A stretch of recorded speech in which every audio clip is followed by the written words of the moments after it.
Welcome back to Whitt Acres. Today we are going to be starting the pumpkins and squash. We're a little bit behind from last year, but still plenty of time to get these things started. I'm going to be growing some pumpkins, gourds, and squash, some edible and some just for decoration. There'll be over 30 varieties of cucurbits. All of these that I will be starting today, well, 90-something% of them are Homestead seeds, so they are in some mail envelopes. That's how I did it last year. I just cut open the packs and put them on plates, let them dry until they were ready to be packaged. If you want to see how to save some seeds, go ahead and check out the video up above. I'll be sowing these in a 24 cell tray with these big modular cells, so they'll be able to spread out their large root system no problem in the next couple weeks before it's actually warm enough to get these outside. Now, some of the new varieties I'm growing this year is Crespo squash from Heirloom Seeds and a wax melon, also from Baker Creek. I've never grown these before, but the Crespo squash is a warty squash, blue-green from the Andes, and it's supposed to be pretty good for cooking, so we'll try that out for cooking and decoration. As with the bullet wax melon giant bullet head, so we might try eating the wax melon too, because it is in countless recipes across Asia, so we'll try that one as well. Now, I normally grow a Big Max pumpkin. You can see I have saved seeds right here from my first year growing it. It was 100.4 pounds. So I'll be growing that pumpkin again, and probably every year after this. I also have some blue Hubbard squash that we got from an Amish seed stock. So I'll be trying to grow that. I put them in last year, but I put them in very late, so they didn't really have enough time to produce anything. I have bushel gourd from Urban Farmer and Big Apple gourd from Urban Farmer. The Big Apple will be going on the dead lilac tree out front, so it can grow up that and make it look like a giant apple tree. As with the snake gourd is also going on the front dead lilac tree because it was on there last year and I got some good results. The bushel gourd from Urban Farmer will be going on the mound, the squash mound, because it's too heavy to actually be hanging from its stem. So that'll be grown on the ground. I'll be growing the Caveman Club on the ground as well this year. My dad will go around to different Amish stores, stop in and see what different ones they have during the year. So he picked up a Caveman Club. I saved the seeds out of it, and I will grow it this year. I have a giant Connecticut field pumpkins, which is just a nice jack-o'-lantern pumpkin. Some flat white bear pumpkins for stacking decorations, good ornamental, and it also has a sweet flavor. So I'll be doing a white pumpkin, nice white round pumpkin. I grew one last year, spray painted it glow in the dark, and it actually was a nice little decoration, shined at night. Next is a small 5-inch diameter yellow orange pumpkin. This will just be for decoration. I grow these all together, so a lot of the saved seed isn't true to its original starter plant, but since I'm using most of these for decoration, it does not matter. The next one is a yellow pumpkin, nice color, bright yellow. I have a 10-inch yellow orange variegated tall pumpkin. This is a longer, taller, skinny pumpkin, kind of like a spaghetti squash, but not really. And I have a 5-inch warty pumpkin I picked up at a nursery last year for decoration. Cut it open in the spring and saved the seeds. There's a blue doll pumpkin that I saved the seeds from my first year growing. This is my third year growing, so last year it didn't work out. I didn't get any of them, but this year I did a lot of amending to the squash mound, and I think I'll have a much better time growing all of these. Next is a small yellow with orange and stripes. Ooh, I got seeds falling out. Don't want seeds falling out. That's how you get ones mixed up.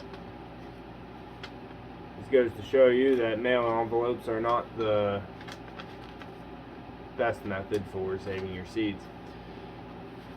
I'll also be growing a red-green Turban pumpkin. It's looks like an acorn wearing a turban. It's actually quite a neat looking pumpkin. There's something I call the octopus gourd because it has many different arms coming out of it and forms a little cup. You can actually put it on a pumpkin to wear like a hat, and I did that in one of my pumpkin decorating back in the day, a couple years ago. I have a Jamaican hair gourd, which I don't think that's the proper name for it, but it is what it looks like, so I know what it is. It's green. Large orange marrow. It's about yay big. Good for decoration and maybe eating, but I'm not sure of the exact variety, so I just use it for decoration. And then I have a large green and white gourd. It's about the same size as the orange marrow. I'm not sure, it could be a marrow as well, but it is going to be used for decoration this year. Following that is a yellow ribbed fist-sized gourd, and it has deep fissure ribs in it. So next is a green and yellow ribbed gourd matching its buddy there, and then an orange and yellow ribbed gourd.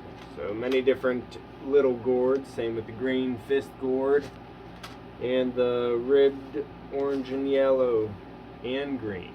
So many different little gourds I'll be using just for decoration, along with a yellow gourd. These aren't the proper names for the gourds, but they're just the names that help me identify my seed pack so I know what I'm growing. So I have as well a pumpkin mini harvest gourds from Park Seeds and a penguin gourd from Park Seeds. I believe that is all of them, except for dipper gourd. I got some dipper gourds off Etsy because I couldn't find them anywhere else last year in time to get them. So that is, I believe, 32 types of gourds I will be growing this year, and that does not include my Dill's Atlantic Giant pumpkin that I'll be growing in the pumpkin patch. Alright, so I'm going to be sowing these into these modular cells that I already have packed full of starter mix, and it's pre-moistened and I'm ready to go. I'll be doing 2 seeds per cell, and I'll be doing 2 cells per variety. So I'll be able to fit 12 varieties in each cell, and that'll give me a total of 36 possible plants. I won't be growing 4 of each, but I would like to at least have 2 of each variety, so if one does get some bugs or dies off during transplanting or doesn't germinate, because they're home safe seeds, I don't know the germination rate, I'll still have something. So let's get started.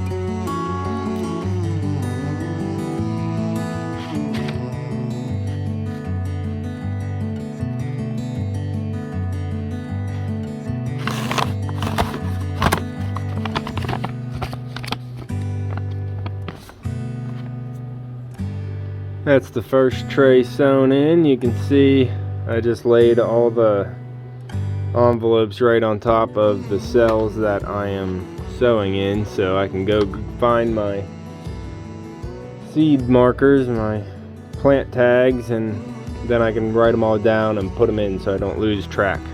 I just bought some while I was at the nursery yesterday. Now I gotta go find them. When you're planting pumpkins and squash and gourds, you can just sow them straight into the soil about an inch down, or half the size of the width of the seed. But sometimes you come across gourd seeds. You can see the difference between a gourd seed and a pumpkin seed. Quite a difference. So for the pumpkins, you can just sow them. For the gourds, they need a little bit of help. So what you want to do, take this gourd, and it'll have two little ears sticking out there. Have a pointy end, and then it has a flat end with two ears. You want to take some scissors or snips, carefully just take off that ear, not too deep to hit the meat of the shell. Just take off that ear.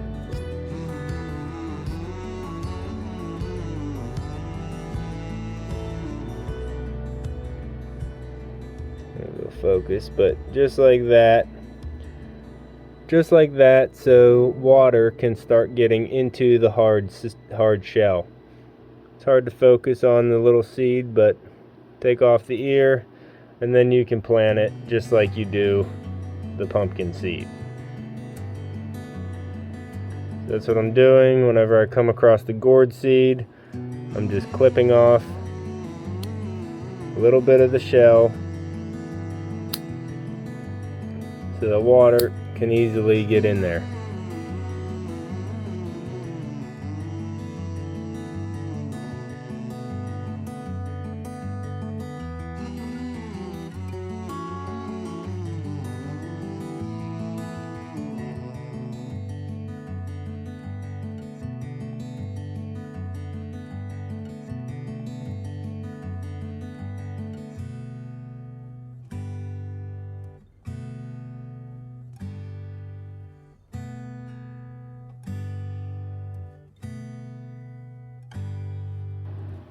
And that is the second tray finished. Now I have 24 different varieties of squash and gourds sown in the cells, and a few more to go.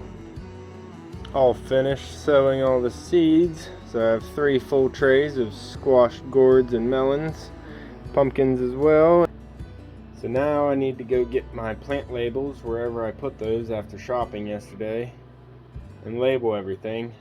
Then I'm going to bottom water the trays so I know all the soil is evenly moist, because a lot of these like to be soaked for 24 hours before they start germinating. So I'm just going to go ahead and do that to the entire tray. Let them soak. I'm going to leave them inside for the first, I don't know, I'm going to leave them inside for at least this weekend because we have some cold weather out there, still running through a cold spell. This is about the 4th week in a row that the weather said that it was one more night of cold and then it's going to level off and have warm weather, but that keeps changing. So I'm trying to get these started inside in the warmth to aid in the speed of germination. Alright, let's get plant labels. Echo, let's go find plant labels.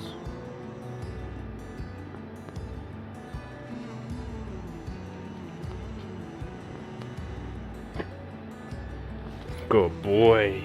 Found some daffodils I brought home from my brothers and forgot about. But I did find my plant tags, and that's where they were. Plant labels.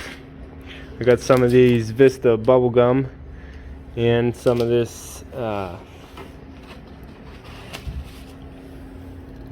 Super Bales Cardinal Star from Proven Winners. The Vista bubblegum is going to spread really nice. I also got these wasabi coleus for sun and shade. These are going to be nice for the front hosta bed. And then these are probably going to go in my ramp bed, both the Super Bales and the Vista bubblegum.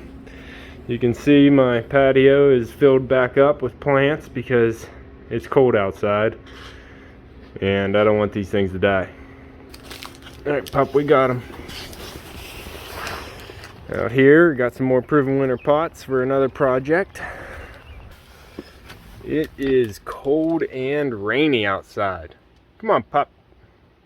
But puppy still wants to play. I'll give you one, pup. Good catch.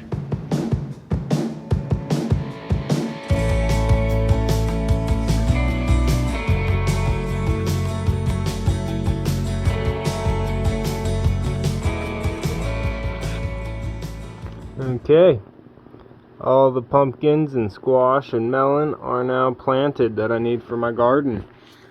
I got at least 30 varieties of pumpkin, squash, and melon going on here, and this is not including my watermelon. I actually need to start my watermelon varieties separate from this because I filled up all 3 flats, and I only have 3 flats of these large cell trays here. But okay, and I was thinking I was done, but I somehow forgot my blue Hubbard squash, so I'm gonna have to put this in a separate tray when I sow my watermelons, which will be off camera, because I'm gonna sow my watermelons sometime when I have time. I'm not gonna actually get that on video, but go ahead and subscribe down below and hit that notification bell so you will be notified whenever I post a new video about planting and all the progress of these melons. Alright, you can see me and Echo on the next one.